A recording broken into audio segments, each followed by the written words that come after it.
ನಮ್ಮನೆಗೆ ಬಂದು ಅಮ್ಮನವ್ರ ಬಗ್ಗೆ ಮಾತಾಡಿದವರು ಸೌಮ್ಯನ ಕಿಡ್ನಾಪ್ ಮಾಡಿದ್ರು. ಇಷ್ಟಕ್ಕೂ ಅವ್ರಿಗೆ ಏನ್ ಬೇಕಂತೆ? ದುಡ್ಡೇನಾ? ಅಲ್ಲ ಮಾವ, ಮತ್ತೆ ಅದು ಹೇಳಮ್ಮ, ಅವ್ರ ಡಿಮ್ಯಾಂಡ್ಗಳೇನು? ಅವ್ರಿಗೇನ್ ಬೇಕಂತೆ? ಆದ್ರೂ ನಿಮ್ ಅಕ್ಕನ ಮಗಳನ್ನ ಕಿಡ್ನಾಪ್ ಮಾಡಿದ್ರೆ ಅವ್ರಿಗೇನ್ ಬರುತ್ತೆ ಅಂತ ಹಾಗೆ ಮಾಡಿದ್ರು? ನಿಮ್ ಅಕ್ಕನ ಹತ್ರ ಏನ್ ಆಸ್ತಿ ಇದೆಯಾ, ಬಂಗಾರ ಇದೆಯಾ? ಒಂದು ವಿಷಯನ ನೇರವಾಗಿ ಹೇಳೋದಕ್ಕೆ ಯಾಕೆ ಇಷ್ಟು ಗ್ಯಾಪು? ಬೇಗ ಹೇಳು.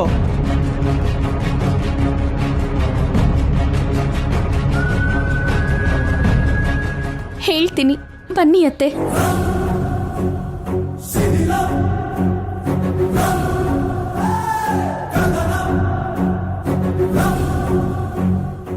ಎಲ್ಲಿಗೆ ಕರ್ಕೊಂಡು ಹೋಗ್ತಾಳೆ? ನಾವು ನೋಡೋಣ ಬನ್ನಿ. ಇದು ಯಾವುದೋ ಸಸ್ಪೆನ್ಸ್ ಥ್ರಿಲ್ಲರ್ ಆಗಿದೆ. ನೋಡೋಣ, ನಡೀರಿ. ಬನ್ನಿ. ಸೌಮ್ಯ ವಿಷಯ ಕೇಳಿದ್ರೆ ಅಮ್ಮನವ್ರ ಮುಂದೆ ಯಾಕಮ್ಮ ಕರ್ಕೊಂಡ್ ಬಂದೆ?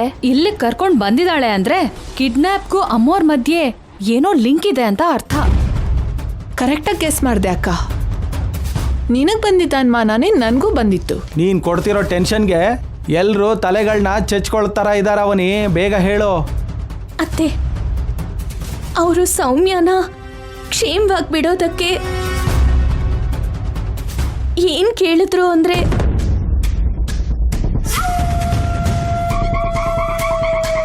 ನಮ್ಮ ಕುಲದೈವ ಆಗಿರೋ ಅನ್ನಪೂರ್ಣ ದೇವಿನ ಕೇಳಿದ್ರು.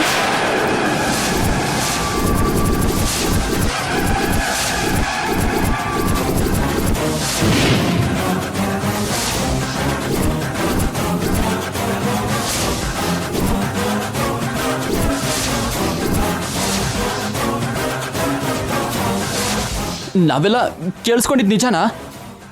ಇದು ಕನ್ಸಲ್ಲ ತಾನೆ? ಅವನಿ, ಈಗ ಏನು ಹೇಳ್ದಿಯೋ ಅದು ಇನ್ನೊಂದ್ಸಲ ಹೇಳ್ತೀಯಾ? ಹೌದು ಅತ್ತೆ, ಅವ್ರಿಗೆ ಯಾವತ್ತಿಂದಾನೋ ಈ ವಿಗ್ರಹದ ಮೇಲೆ ಕಣ್ಣಿದೆ.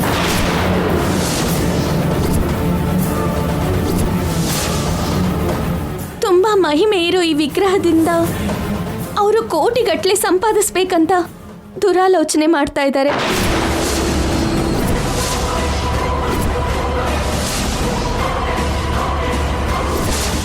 ವಿಗ್ರಹನ ತಗೊಂಡು ಹೋಗಿ ಅವ್ರಿಗೆ ಒಪ್ಸಿದ್ರೆ ಸೌಮ್ಯನ ಜೀವಂತವಾಗಿ ಬಿಡ್ತೀವಿ ಅಂದ್ರು. ಈ ವಿಷಯದಲ್ಲಿ ನಾನು ನಿಮಗೆ ಅಂತ ಸಹಾಯ ಮಾಡೋಕ್ಕಾಗಲ್ಲ. ನಾನು ಅಮ್ಮನವ್ರಿಗೆ ಕಾವಲುಗಾರಳೇ ಹೊರತು ಮಾರೋಳು ಅಲ್ಲ ಅಂತ ತುಂಬಾ ಅರ್ಥ ಮಾಡಿಸೋದಕ್ಕೆ ನೋಡ್ದೆ.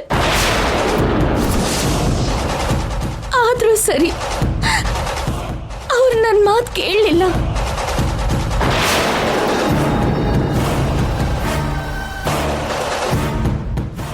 ಈ ವಿಷಯನ ನಿಮ್ಮ ಹತ್ರ ಹೇಳೋದಕ್ಕೆ ನಾನೆಷ್ಟು ಕಷ್ಟಪಟ್ಟನೋ ಅನುಭವಿಸಿರೋ ನನಗೆ ಮಾತ್ರ ಗೊತ್ತು. ದುಷ್ಟರಿಗೆ ದುರಾಸೆ ಹುಟ್ಟಿದೆ. ಅಮ್ಮನವರು ತಂಟೆಗೆ ಬಂದ್ರೆ ಬೂದಿ ಆಗಿ ಹೋಗ್ತಾರೆ ಅನ್ನೋ ವಿಷಯ ಅವ್ರಿಗೆ ಗೊತ್ತಿಲ್ಲ. ದುಡ್ಡು ಕೇಳಿದ್ರೆ ಬೇಕಾದ್ರೆ ಕೊಟ್ಬಿಡ್ತೀವೇನೋ, ಆದ್ರೆ ಅಮ್ಮನವರ ವಿಗ್ರಹನ ನಮ್ಮ ಪ್ರಾಣ ಹೋದ್ರೂ ಕೊಡೋದಕ್ಕಾಗೋದಿಲ್ಲ. ಅಂತವ್ರನ್ನ ಬಿಡಬಾರ್ದಮ್ಮ. ಅಂತವ್ರಿಂದ ಯಾವತ್ತಾದ್ರೂ ಅಮ್ಮನವ್ರಿಗೆ ಅಪಾಯನೇ. ಅವ್ರು ಎಲ್ಲಿರ್ತಾರೋ ಹೇಳು, ಅವ್ರ ಫೋನ್ ನಂಬರ್ ಹೇಳು. ಈಗಿಂದೀಗಲೇ ಪೊಲೀಸ್ ಕಂಪ್ಲೇಂಟ್ ಕೊಟ್ಟು ಅವ್ರಿಗೊಂದು ಗತಿ ಕಾಣಿಸ್ತೀವಿ. ಪೊಲೀಸರಿಗೆ ಹೇಳಿದ್ರೆ ಸೌಮ್ಯ ಪ್ರಾಣಕ್ಕೆ ಅಪಾಯ ಮಾವ. ಅಂದ್ರೆ ಇವಾಗ ನಿನ್ ಉದ್ದೇಶ ಏನು? ಈ ವಿಷಯನ ಎಲ್ಲಾರ ಮುಂದೆ ಹೇಳೋದಕ್ಕೆ ನಿನ್ ಕಾರಣ ಏನು? ಹೇಳು ಅವನಿ. ಅತ್ತೆ ಅವರಿಂದ ನೀನ್ ಏನ್ ಆಶಿಸ್ತಿದ್ಯಾ? ನಿನ್ ಮನ್ಸಲ್ಲಿ ಏನೋ ಯೋಚನೆ ಮಾಡ್ಕೊಂಡಿರ್ತೀಯ ಅಲ್ವಾ? ಅದೇನ್ ಹೊರಗಡೆ ಹೇಳು. ನಿನ್ನ ಮಾತು ಕೇಳಿದ್ಮೇಲೆ ನಿಜವಾಗ್ಲೂ ನನಗೆ ಕೈಕಾಲು ಆಡ್ತಾನೆ ಇಲ್ಲ. ನಿನ್ನಿಂದ ನಮ್ಮ ಕುಟುಂಬಕ್ಕೆ ಯಾವುದೋ ದೊಡ್ಡ ಅಪಾಯ ಬರೋ ಥರ ನನಗೆ ಮುಂಚೆನೇ ಕಾಣಿಸ್ತಿದೆ. ಅಡ್ಗೋಡೆ ಮೇಲೆ ದೀಪ ಇಟ್ಟಂಗೆ ವಿಷಯನ ಸ್ವಲ್ಪ ಸ್ವಲ್ಪನೇ ಹೇಳೋದು ಯಾಕೆ? ಬೇಗ ಮನಸ್ಸಲ್ಲಿರೋ ಮಾತನ್ನ ಹೊರಗಡೆ ಹೇಳು. ಅಮ್ಮನವ್ರ ಮುಂದೆ ಪಂಚಾಯಿತಿ ಇಟ್ಟಿದ್ಯಲ್ವಾ, ಅದೇನಂತ ಬೇಗ ಹೇಳು. ಅತ್ತೆ, ಎಷ್ಟೋ ರೀತಿಲಿ ಯೋಚನೆ ಮಾಡಿ ನೋಡ್ದೆ. ಕೊನೆಗೆ ನನಗನ್ಸಿದ್ ಮಾತ್ರ ಒಂದೇ.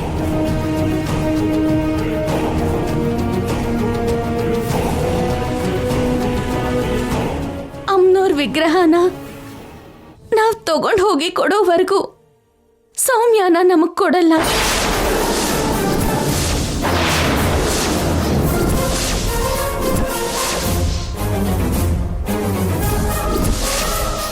ಅಮ್ಮನವ್ರನ್ನ ತುಂಬಾನೇ ಆರಾಧಿಸೋ ನಾನು ಇವತ್ತು ನಿಮ್ ಮುಂದೆ ಹೀಗೆ ಮಾತಾಡ್ಬೇಕಾಗಿ ಬರುತ್ತೆ ಅಂತ ಅನ್ಕೊಂಡಿರ್ಲಿಲ್ಲ.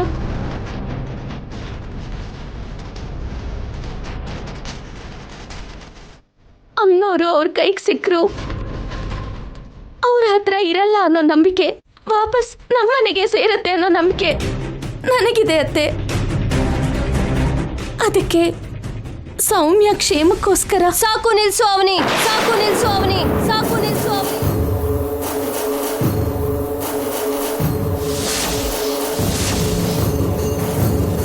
ಏನ್ ತಮಾಷೆ ಮಾಡ್ತಿದ್ಯಾ? ಇಲ್ಲ ಅಂದ್ರೆ ಚಿಕ್ಕ ಮಕ್ಕಳ ಆಟ ಆಡ್ತಿದ್ಯಾ? ಏನು ಮಾತಾಡ್ತಿದ್ಯಾ ಅಂತ ಅರ್ಥ ಆಗ್ತಿದ್ಯಾ? ಅದಲ್ಲ ಅತ್ತೆ. ಸಾಕು, ಬಾಯಿ ಮುಚ್ಚು ನೀನು.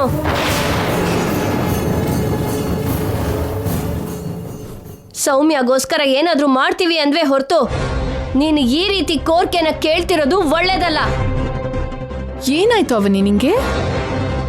ನನಗ್ ಯಾವುದೇ ಸ್ವಾರ್ಥನೂ ಇಲ್ಲ. ಅಮ್ಮನವ್ರಿಗೋಸ್ಕರ ಪ್ರಾಣ ತ್ಯಾಗ ಬೇಕಾದ್ರೂ ಮಾಡ್ತೀನಿ ಅಂತ ಹೇಳ್ತಿದ್ದೆ ಅಲ್ವಾ? ಮತ್ತೆ ಇವತ್ತು ನಿನ್ ಸ್ವಾರ್ಥಕ್ಕೋಸ್ಕರ ಅಮ್ಮನವ್ರನ್ನೇ ಮಾರೋದಕ್ಕೆ ಹೊರಟಿದ್ಯಾ? ಸೌಮ್ಯ ಪ್ರಾಣ ಕಾಪಾಡ್ಕೊಳ್ಳೋದಕ್ಕೋಸ್ಕರ ನನಗ್ ಬೇರೆ ದಾರಿ ಕಾಣಿಸ್ತಾ ಇಲ್ಲ. ಹಾಗಾದ್ರೆ ಅಮ್ಮವ್ರನ್ನ ಕೊಟ್ಬಿಡೋಣ ಅಂತ್ಯಾ? ಹುಚ್ಚ ನಿನ್ಗೆ? ಅದೇ ನಮ್ಮವ್ರು ಯಾರಿಗಾದ್ರೂ ಸಮಸ್ಯೆ ಬಂದ್ರೆ ಅಮ್ಮವ್ರನ್ನ ಅಡ್ಡ ಇಟ್ರೆ ನೀನ್ ಸುಮ್ನೆ ಇರ್ತಿದ್ಯಾ? ಇವತ್ತು ನಿನ್ನ ಅಕ್ಕನ ಮಗಳಿಗೋಸ್ಕರ ಇಂಥ ಮಟ್ಟಕ್ಕೆ ಇಳಿತಿದ್ಯಾ? ನಾನು ಇನ್ನೇನೋ ಕೇಳ್ತಾಳೆ ಅನ್ಕೊಂಡಿದ್ದೆ, ಆದ್ರೆ ಇಂಥ ದೊಡ್ಡ ಬಾಂಬ್ ಬ್ಲಾಸ್ಟ್ ಮಾಡ್ತಾಳೆ ಅನ್ಕೊಂಡಿರ್ಲಿಲ್ಲ. ಕಾವ್ಯ ಸಂಸಾರ ಸರಿ ಹೋಗೋದಕ್ಕೋಸ್ಕರ ನಮ್ಮ ಅತ್ತೆ ಆಸ್ತಿನ ಪಾಲ್ ಮಾಡೋದಕ್ಕೆ ಇಷ್ಟಪಡ್ಲಿಲ್ಲ. ಅಮ್ಮನವ್ರನ್ನ ಕೊಡ್ತಾರೆ ಅಂತ ಹೇಗನ್ಕೊಂಡೆ? ಅಯ್ಯೋ ದೇವ್ರೆ, ಹೊರಗಿಂದ ಅಮಾಯಕಿಯಾಗಿ ಕಾಣೋ ಅವನಿಯಲ್ಲಿ ಈ ಆಂಗಲ್ ಕೂಡ ಇದೆಯಾ? ಇದೆಲ್ಲ ಕೇಳಿಸ್ಕೊಂಡಿದ್ಮೇಲೆ ನನಗೆ ಏನು ಅನ್ನಿಸ್ತಾ ಇದೆ ಅಂದರೆ, ಅಮ್ಮವ್ರನ್ನ ಮಾರಿ ದುಡ್ಡು ಮಾಡ್ಕೊಳ್ಳೋದಕ್ಕೋಸ್ಕರ ಅವನಿನೇ ಈ ಕಿಡ್ನಾಪ್ ಡ್ರಾಮಾ ಮಾಡ್ತಿದ್ದಾಳೆ ಅಂತ ಅನ್ನಿಸ್ತಾ ಇದೆ. ಇಷ್ಟ ಬಂದ ಹಾಗೆ ಮಾತಾಡ್ಬೇಡ ಪಾವ. ಯಾಕೆ ಕಿರ್ಚ್ತಿದ್ಯಾ? ಕೃಷ್ಣ ಹೇಳೋದ್ರಲ್ಲಿ ತಪ್ಪೇನಿದೆ? ನನ್ನ ನೋವನ್ನ ಅರ್ಥ ಮಾಡ್ಕೊಳ್ಳಿ. ಸೌಮ್ಯ ಕ್ಷೇಮವಾಗಿ ಬರಲ್ವೇನೋ ಅನ್ನೋ ಚಿಂತೆನಲ್ಲಿ ಅಕ್ಕ ಆತ್ಮಹತ್ಯೆ ಮಾಡ್ಕೊಳಕ್ ಹೋದ್ಲು.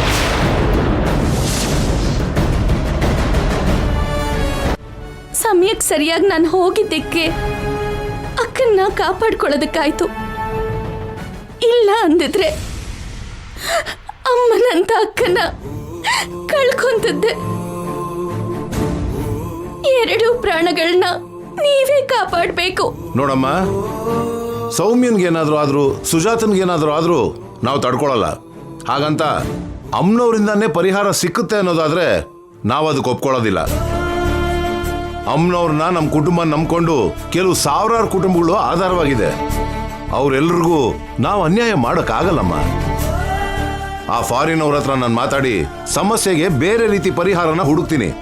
ಫೋನ್ ನಂಬರ್ ಹೇಳು, ಇಲ್ದೆ ಹೋದ್ರೆ ನಮ್ಮನ್ನ ಅವ್ರ ಹತ್ರ ಕರ್ಕೊಂಡು ಹೋಗು. ಈ ವಿಷಯ ಯಾರಿಗ್ ಗೊತ್ತಾದ್ರೂ ಸೌಮ್ಯಗ್ ಹಾನಿ ಮಾಡ್ತಾರ ಮಾವ. ದಯವಿಟ್ಟು ಅರ್ಥ ಮಾಡ್ಕೊಳ್ಳಿ. ನೀನು ಎಷ್ಟೇ ಹೇಳಿದ್ರು ಮನೆ ಕುಲದೇವ್ರನ್ನ ಪರರ್ ಪಾಲ್ ಮಾಡೋದಕ್ಕೆ ಆಗೋದಿಲ್ಲ ಅವನಿ. ದುಡ್ಡು ಎಷ್ಟು ಬೇಕಾದ್ರೂ ಕೊಡ್ತೀವಿ, ಅಮ್ಮನವ್ರ ತಂಟೆಗೆ ಮಾತ್ರ ಬರಬೇಡ. ದುಡ್ಡಿಂದ ತೀರೋ ಸಮಸ್ಯೆ ಅಲ್ಲ ಅತ್ತೆ. ಇನ್ನೇನು ಮಾತಾಡಬೇಡ.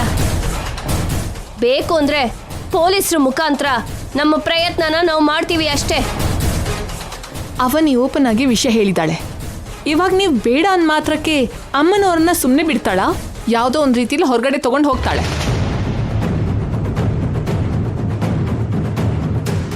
S Niharika, this is very good point. ಹೇಗಿದ್ರು ಅಮ್ಮವ್ರಿಗೆ 24 ಗಂಟೆ ನಾವು ಕಾವಲಾಗಿರೋದಕ್ಕಾಗಲ್ಲ. ಅದಕ್ಕೆ ಅವನಿಗೆ ಖಂಡಿತವಾಗ್ಲೂ ಆ ಕೆಲಸ ಮಾಡ್ತಾಳೆ. ಅಮ್ಮವ್ರ ಅಕ್ಕನ್ ಮಗಳ ಅಂತ ಲಾಟ್ರಿ ಹಾಕ್ತಿದ್ದಾಳೆ. ಅಕ್ಕನ್ ಮಗಳೇ ಮುಖ್ಯ ಅಂತ ಬರುತ್ತೆ. ಅವಾಗ ಅಮ್ಮವ್ರನ್ನ ತಗೊಂಡು ಹೋಗಿ ಅವ್ರಿಗೇನೆ ಒಪ್ಪಿಸ್ ಬಿಡ್ತಾಳೆ.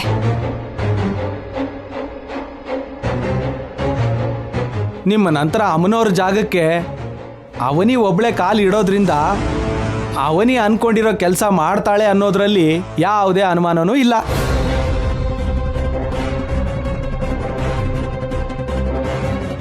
ಅತ್ತೆಯವರೇ, ನೀವು ಚೆನ್ನಾಗಿ ಅರ್ಥ ಮಾಡ್ಕೋಬೇಕಾಗಿರೋ ವಿಷಯ ಏನಂದ್ರೆ, ಇಷ್ಟು ಕಾಲ ಅವನಿ ಅಮ್ಮನವ್ರಿಗೆ ಕಾವಲಾಗಿದ್ಲು ಅನ್ನೋದು ಎಷ್ಟು ನಿಜಾನೋ, ನಾಳೆ ದಿನ ಅವನಿಯಿಂದಾನೆ ಅಮ್ಮನವ್ರಿಗೆ ಅಪಾಯ ಅನ್ನೋದು ಕೂಡ ಅಷ್ಟೇ ನಿಜ.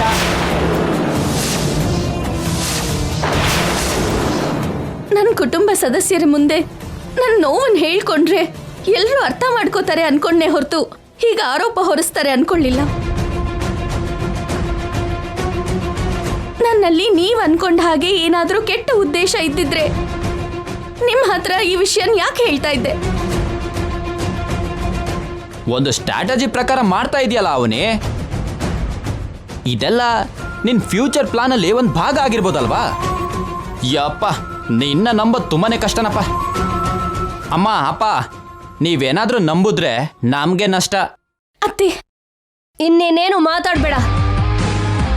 ಈ ಕ್ಷಣ ನೀನ್ ಹೀಗ್ ನೋಡ್ತಿದ್ರೆ ಎಲ್ಲಾರ ಮಾತುಗಳು, ಎಲ್ಲಾರ ಅನುಮಾನಗಳು ನಿಜ ಅಂತ ಅನ್ನಿಸ್ತಾ ಇದೆ.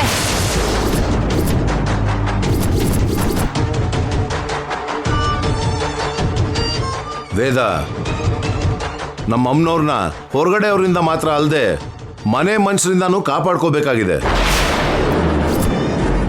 ನಾವು ಕಣ್ಣು ಮುಚ್ಚಿ ಎಚ್ಚರ ತಪ್ಪಿದ್ರೆ ಅಮ್ಮನವರು ನಮ್ಮ ಕಣ್ಮರೆ ಆಗ್ತಾರೆ. ಕೂಡಲೇ ನಾವು ಒಂದು ನಿರ್ಧಾರ ತಗೋಬೇಕು.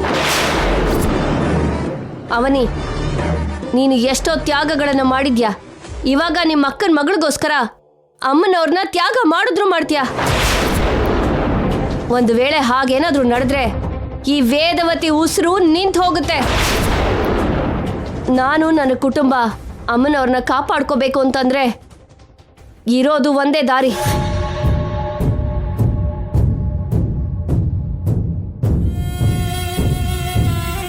ನೀನು ನನ್ನ ಮನೆಯಲ್ಲಿ ಇರಬಾರ್ದು, ನನ್ನ ಮನೆಯಲ್ಲಿ ಇರಬಾರ್ದು, ನನ್ನ ಮನೆಯಲ್ಲಿ ಇರಬಾರ್ದು.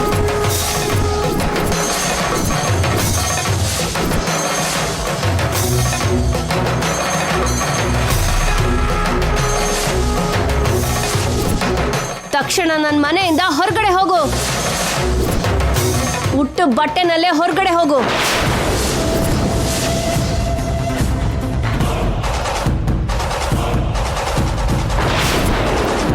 ಆಪತ್ತು ಅಂತ ಬರೋರನ್ನ ಕಾಪಾಡ್ತೀರಾ, ಸಹಾಯ ಅಂತ ಬರೋರಿಗೆ ಸಹಾಯ ಮಾಡ್ತೀರಾ, ನ್ಯಾಯ ಅಂತ ಬರೋರಿಗೆ ನ್ಯಾಯ ಕೊಡಿಸ್ತೀರಾ ಅಂತ ನೀವು ಹೀಗೆ ಮಾತಾಡ್ತೀರಾ ಅಂತ ಅನ್ಕೊಳ್ಳಿಲ್ಲ ಅತ್ತೆ. ಎಲ್ಲರೂ ನನ್ನ ಸಹಾಯ ನ್ಯಾಯ ಕೇಳ್ತಾ ಇದ್ರು, ಆದ್ರೆ ಅಮ್ಮನವ್ರನ್ನ ಯಾವತ್ತೂ ಕೇಳಲಿಲ್ಲ. ನಿನ್ನ ಹಾಗೆ ಬೆಳೆಗಳಿಗೆ ಕೀಟಗಳು ಎಷ್ಟು ಅಪಾಯಕಾರಿನೋ ಈಗ ನೀನು ನಮ್ಮ ಕಣ್ಣಿಗೆ ಅಷ್ಟು ಅಪಾಯಕಾರಿಯಾಗಿ ಕಾಣ್ತಾ ಇದೆಯಾ. ನೀನು ಹೊರಗಡೆ ಹೋಗೋದೆ ಅಮ್ಮನವ್ರಿಗೆ ಎಲ್ಲ ರೀತಿಯಲ್ಲೂ ಶ್ರೇಯಸ್ಕರ. ಅತ್ತೆ, ನನ್ನ ಸಮಸ್ಯೆಗೆ ನಾನು ಯಾವುದೋ ಒಂದು ರೀತಿನಲ್ಲಿ ಪರಿಹಾರ ನೋಡ್ಕೋತೀನಿ. ನಾನು ಅಮ್ಮನವ್ರ ತಂಟೆಗೆ ಹೋಗಲ್ಲ.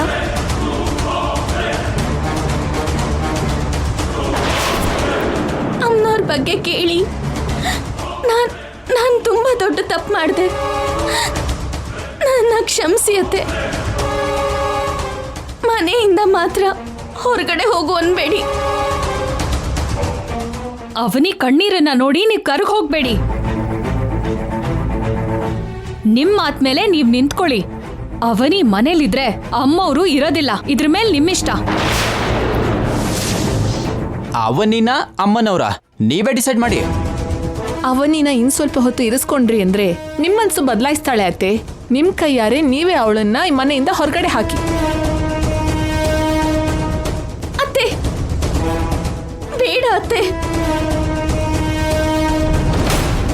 ಬೇಡ ಅತ್ತೆ, ನನ್ನ ಮಾತು ಕೇಳಿ ಅತ್ತೆ. ಅತ್ತೆ, ಮಾವ ನೀವಾದ್ರೂ ಹೇಳಿ ಅತ್ತೆ. ಅತ್ತೆ, ನನ್ನ ಮಾತು ಕೇಳಿ ಅತ್ತೆ.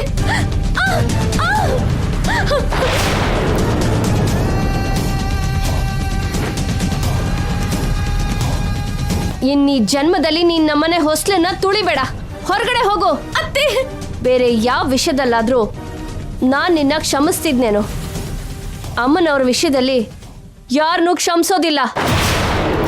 ನಾನು ತಪ್ಪು ಮಾಡಿದ್ರು ಕೂಡ ಶಿಕ್ಷೆ ಅನುಭವಿಸದೆ ತಪ್ಪೋದಿಲ್ಲ. ನನ್ನ ಮನೆಯೊಳಗೆ ಬರ್ದ ಹಾಗೆ ನಾನು ಹಾಕ್ತಿರೋ ಲಕ್ಷ್ಮಣ ರೇಖೆ ಇದು ಅಂತ ಅನ್ಕೋ. ಇನ್ನು ಯಾವತ್ತು ಈ ಗೆರೆನ ದಾಟೋ ಸಾಹಸ ಮಾಡಬೇಡ.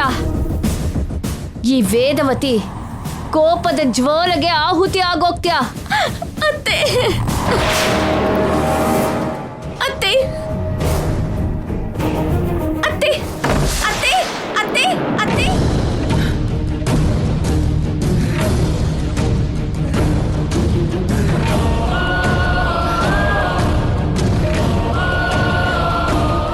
ಎಲ್ರೂ ಮುಂದೆ ಹೋಗಿ ಪ್ರಾಮಾಣಿಕತೆಯಿಂದ ನನ್ನ ಸಮಸ್ಯೆ ಹೇಳಿದ್ರೆ ಎಲ್ಲರೂ ನನ್ನ ಊಹೆಯಲ್ಲಿ ರಿಯಾಕ್ಟ್ ಮಾಡ್ದ ಹಾಗೆ ಮಾಡ್ತಾರೆ, ಆರೋಪಿಸ್ತಾರೆ, ಕಳ್ಳಿ ಹಾಗೆ ದ್ರೋಹ ಮಾಡ್ದೋಳ ಹಾಗೆ ಮಾತಾಡ್ತಾರೆ. ಅತ್ತೆ ಬೇರೆ ವಿಷಯದಲ್ಲಾದರೂ ಕ್ಷಮಿಸ್ತಾರೆ, ಅಮ್ಮನವ್ರ ವಿಷಯದಲ್ಲಿ ಮಾತ್ರ ಕ್ಷಮಿಸಲ್ಲ. ಅಮ್ಮನವ್ರನ್ನ ಹೊರಗಡೆ ತಗೊಂಡು ಹೋಗೋಕ್ಕಾಗಲ್ಲ, ಯಾರಿಗೂ ನಿಜ ಹೇಳೋಕ್ಕಾಗಲ್ಲ. ಸೌಮ್ಯಗಾಗ್ಲಿ ಅಕ್ಕಂಗಾಗ್ಲಿ ಏನಾದರೂ ಆದರೆ ತಡ್ಕೊಳಕ್ಕಾಗಲ್ಲ. ಇಂಥ ಪರಿಸ್ಥಿತಿ ಬರುತ್ತೆ ಅಂತ ನಾನು ಯಾವತ್ತೂ ಅನ್ಕೊಂಡಿರ್ಲಿಲ್ಲ. ಅಮ್ಮ ಅನ್ನಪೂರ್ಣ ದೇವಿ, ನೀನೇ ನನಗೊಂದು ದಾರಿನ ತೋರಿಸು.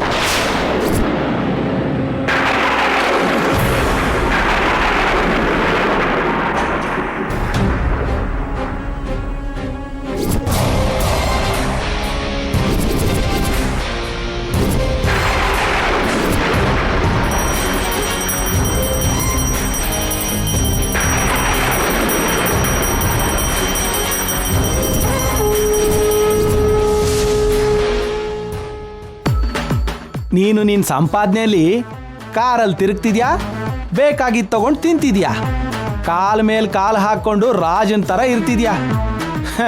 ನನಗೆ ಸಂಪಾದನೆ ಇಲ್ಲ ಅಂದರೂ ಅದೇ ಕೆಲಸನ ಅತ್ತೆ ಮನೇಲಿ ಮಾಡ್ತಿದ್ದೀನಿ. ನಿನಗೂ ನನಗೂ ದೊಡ್ಡ ವ್ಯತ್ಯಾಸ ಇಲ್ಲ ಕಣೋ ಭಾಸ್ಕರ್ ರಾವ್. ಅತ್ತೆ, ಕಾಫಿ ತಗೊಳ್ಳಿ.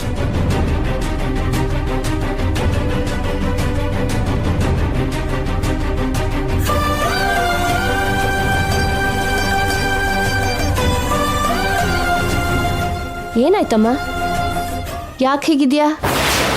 ಸೌಮ್ಯನ್ ಬಗ್ಗೆನೇ ಅಲ್ವಾ ನಿನ್ ಯೋಚನೆ ಎಲ್ಲ? ಹೌದು ಮಾವ.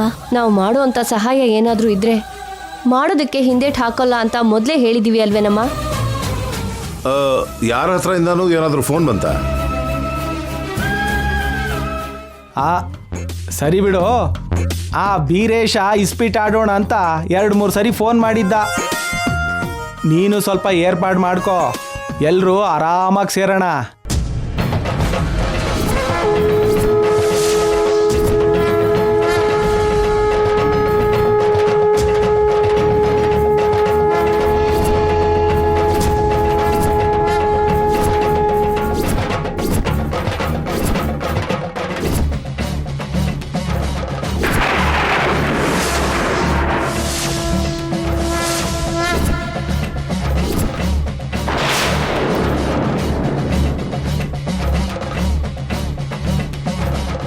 ಹರ ಹರ ಮಹಾದೇವ, ಶಂಭೋ ಶಂಕರ, ಸಾಂಬ ಸದಾಶಿವ, ಹರ ಹರ ಮಹಾದೇವ, ಹರ ಹರ ಮಹಾದೇವ. ಮನೆ ಅಳಿಯ ಮನೆ ಗೋಡೆಯಲ್ಲಿರೋ ಇಟ್ಗೆ ಅಂತ ಅವ್ನು ಕಾಣೋ ಭಾಸ್ಕರ್ ರಾವ್. ನಿನಗೆ ಅದರಲ್ಲಿರೋ ಮಜಾ ಗೊತ್ತಿಲ್ಲ ಬಿಡು. ಹರ ಹರ ಮಹಾದೇವ, ಶಂಭೋ ಶಂಕರ, ಹರ ಹರ ಮಹಾದೇವ, ಶಂಭೋ ಶಂಕರ, ಹರ ಹರ ಮಹಾದೇವ. ಜಂಗಮ್ ದೇವ್ರು ಬಂದಾಗಿದೆ, ಹೋಗಿ ಅಕ್ಕಿ ದಕ್ಷಿಣೆ ತಗೊಂಬಮ್ಮ. ತುಂಬಾ ದಿನಗಳ ನಂತರ ಬಂದಿದ್ದಾರೆ, ಒಳಗಡೆ ಕರೆದು ಆತಿಥ್ಯ ಮಾಡೋಣ ರೀ, ಊಟ ಹಾಕಿ ಕಳ್ಸೋಣ. ಹಾ,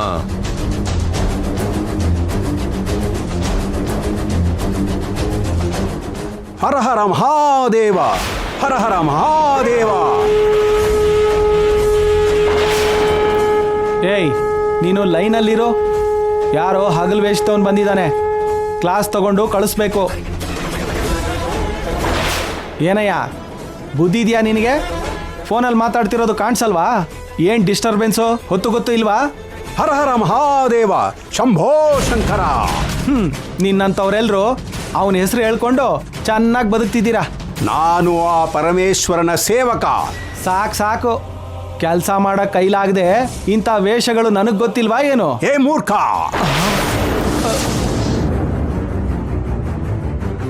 ಲೈ, ಇವನ್ ಯಾರೋ ಜಾಸ್ತಿ ಮಾತಾಡ್ತಿದ್ದಾನೆ. ಇವನ್ನ ವಿಚಾರಿಸ್ಕೊಂಡು ನಿನಗೆ ಮತ್ತೆ ಫೋನ್ ಮಾಡ್ತೀನಿ. ನನ್ನ ಮೂರ್ಖ ಅಂತೀಯಾ? ಮೊದಲು ಹೊರಗಡೆ ಹೋಗು ಹೊರಗೆ. ಹೇಳ್ತಿದ್ರೆ ಅರ್ಥ ಆಗಲ್ವಾ ನಿನಗೆ? ಪೃಥ್ವಿರಾಜು,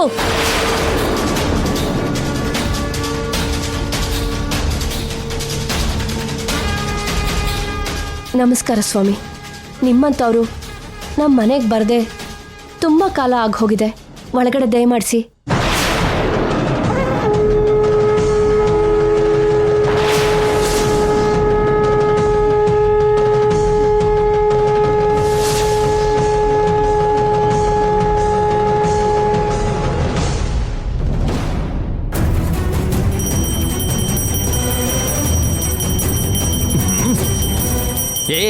ಏ ಏನಯ್ಯ ನಿನ್ ಗೋಳು? ನಿಲ್ಸೋ. ಇಲ್ಲೋಡು, ಈ 10 ರೂಪಾಯಿ ತಗೊಂಡು ಇಲ್ಲಿಂದ ಹೊರಟೋಗು.